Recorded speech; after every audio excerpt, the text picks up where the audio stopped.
دښمن هر وخت ادعا کوي وایي چې کله مجاهدین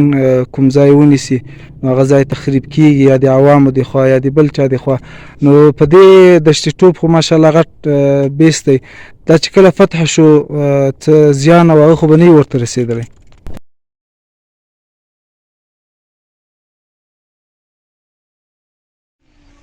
بیا دیغی کی شور دا د تورتم مختور دا بیا دیغی کی شور دا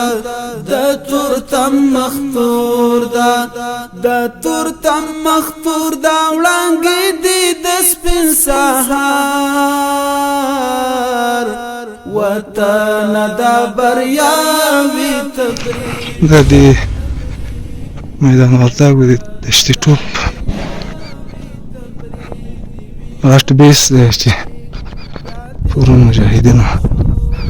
فتح کړه او دښمن یې وتښتېده.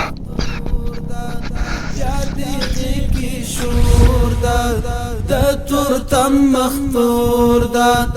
د تورتم مختور دا وړانګې دی د سپین سهار وطن دا بریاوي تبریک دی وی تبریک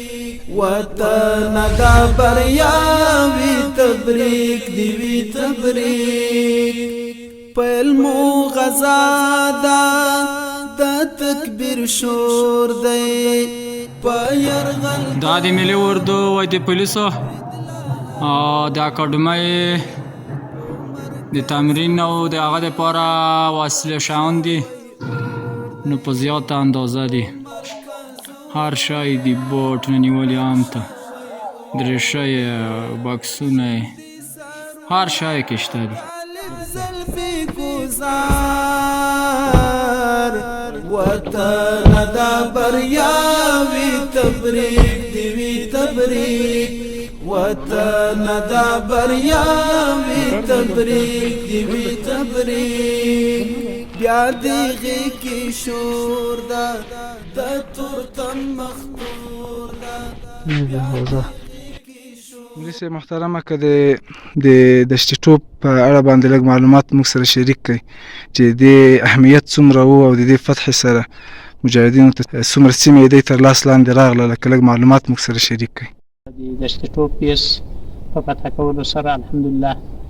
د دښمن یو ډېر قوي مرکز له بینه څخه ولاړی چې دلته دوه کنډکه د دوی وو د ملي اردو او یو د پولیسو اکاډمي وه چې استاسې علویانې په دې کې ګرځي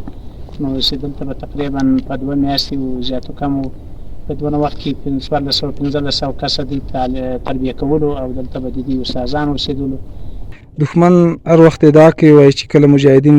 کوم ځای ونیسي نو هغه ځای تخریب کیږي یا د عوامو د خوا یا د بل چا د خوا. نو په دې دشت ټوپ خو ماشاءالله غټ بیس دی. دا چې کله فتح شو څه زیان او هغه خو به نه وي ورته رسېدلی. تر جنګ له مخکې که دلته څه مرمۍ لګېدلې وي او تخریب شوی و نور الحمدلله دلته ډېر پوره امنیت نیول شوی دی. محافظین دي په ټولو ساحو کې په ټولو اطرافو کنجو برجو کې محافظین ورته مقرر دي موظف دي چې زه وایم چې انشاءالله دلته یو مجاهد په مخه باندې راغی یو جوړ چشمې په دغه په لاس کې وي وایي دا مې د سترګو د حفاظت لپاره د دوړو رااخیستې د اجازه ده هغه هم له محافظینو څخه و نو دغه رقم ته حفاظت یې کړی دی چې یو شی چا نه وړی ده نه وړی سوی او نه وړي په خپله وجدان باندې نه وړي چې دا امر سوی ده چې دا هر څه به ځای پر ځای باندې پاتې وي د مشرتابه له خوا څخه دا امر راغلی ده نو دا عقیدتا و وجدانا مجاهدینو منلی ده بس د دې ځای حفاظت و امنیت ساتي نور شی نه نقل کوي نه وړي نه ضایع کوي نه خرابوي. دښمن یو بل ادعا کوي چې نن مجاهد صاحب ردم کله دی وایي چې کله مجاهدین کومې سیمې ته ولاړ شي هلته دی بندیزونه لګوي. موږ بندیزونه لرې کوو چې څه بندیزونه و دلته د خلکو پروپریت و ازادي باندې چې هغه به یو ځای ته ازادانه نه سي تللی په شپه یا ورځ کې به نه سي تللی موږ خلکو ته الحمدلله له ځان څخه موږ ازاد یو موږ خلکو ته ازادي راوړو دلته. او مولوي صاحب که د بیس کې چې د غنیمتونو په اړه باندې راته ووایي چې څومره تجهیزات او څومره وسایل د دښمن نه پاتې شول په دې اړه کې لږ معلومات راکړه. 190 رینجر دلته موجود دي او تقریبا 85 پورې شوبلې دلته موجودې دي او نور مختلف النوع اسلحې دي دلته او بېشماره مهمات یې دلته ډېر مهمات مجاهدینو ته لاسته ورغلي دي او دا له دې ځایه څخه نقل کړي دي امن او اطمیناني ځایو ته. نو نور وضعیت خو د دې ځای اهمیت تاسو ته معلوم دی. میدان وردګ ولایت په اړه باندې راته ووایئ چې څومره سیمه د مجاهدینو په لاس کې ده؟ میدان وردګ ولایت خو مکمل د مجاهدینو په لاس او کنټرول کې د ټول عمومي لاره شارع د مجاهدینو په لاس کې د ولسوالۍ د مجاهدینو په لاس کې دي. یوازې مرکز د ولایت میدان وردګ دا د دې په لاس کې د هلته هم د شپې له مخه د ولایت مقام ته مجاهدین ورتلای سوی ګزمې والا او هلته په دروازه کې د مقام کې د دې پیرهداران کله کله مجاهدین ورځي ولي په شپه کې په لیزرو په دغه باندې. نو د دې ډېره کمه ساحه چې هغه به نو یو څو پوستې دي په ولایت کې او د ولایت مقام او قومنداني او یو بیس دوه بیسه دا به لري. نور ټول مکمل ولایت الحمدلله د مجاهدینو په لاس کې ده. زموږ دوی ته دا پیغام ده چې د دې لارې څخه توبهګار سي، اسلامي امارت د مجاهدینو سره د یو ځای سي. دا د افغانانو او د مسلمانانو کور ده، دا د خپل اصلي ځای ده. او بل که پای کې د دښمن په لیک کې پاتې عسکرو ته څه پیغام لري؟ نو دی د بل چا لپاره نه جنګېږي چې هغه امریکایان دي، هغه د ولاړو هم خو لیکن دی د خپل مقصد چې کوم د هغو مقصد و د هغه مقصد لپاره یې دلته پرېښي دي، دوی ته پیسې او تجهیزات او وسایل رالیږي. نو دوی د هغو لپاره د خپل دین او اسلام او د خپل وطن په مقابل کې نه جنګېږي. موږ دوی ته دا پیغام دی دوی له مجاهدینو سره یو ځای سي، مجاهدین به هم اکرام او احترام وکوي او هم به خپل کور ته په امن باندې ولېږي، خپل ژوند د زندګي به وکوي. نو زموږ دوی ته دا پیغام دی چې دوی له دې لارې څخه توبهګار سي، اسلامي امارت د مجاهدینو سره د یو ځای سي. دا د افغانانو او د مسلمانانو کور ده، دا د خپل اصلي ځای ده. دا بریا وی تبریک دی وی تبریک وطن دا بریا وی تبریک دی وی تبریک دلتا بایللی صلیب مرال دی حالی ظلمایو پایدا اشغال دی نور مو گاٹالی تری استقلال دی نور مو گاٹالی تری استقلال دی دی مورا گردا حق پلو ما کی خامار وطن دا بریا وی تبریک دی وی تبریک وطن دا بریا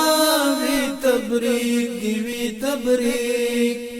بیا دیغی کی شور دا د تورتم مختور دا بیا دیغی کی شور دا د تورتم مختور دا د تورتم مختور دا وړانګې دی د سپین سهار وطن دا بریا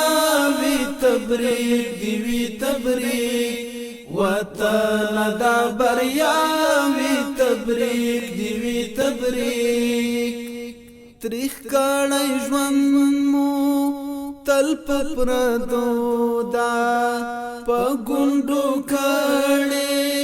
ظلمونه ټو دا اوس لار ورکا تری دا وتو دا اوس لار ورکا تری دا وتو دا ورته کمن دا هیواد هر کلی دی یار وطن دا بریا وی تبریک دی وی تبریک وطن دا بریا وی تبریک دی وی تبریک بیا دیغی کی شور دا د تورتم مختور دا بیا دیغی کی شور دا د تورتم مختور دا د تورتم مختور دا وړانګې دی د سپین سهار وطن دا بریا وی تبریک دی وی تبریک وطن دا بریا وی تبریک دی وی تبریک څومره محکم مو صف د وحدت دی پاک او سپېڅلی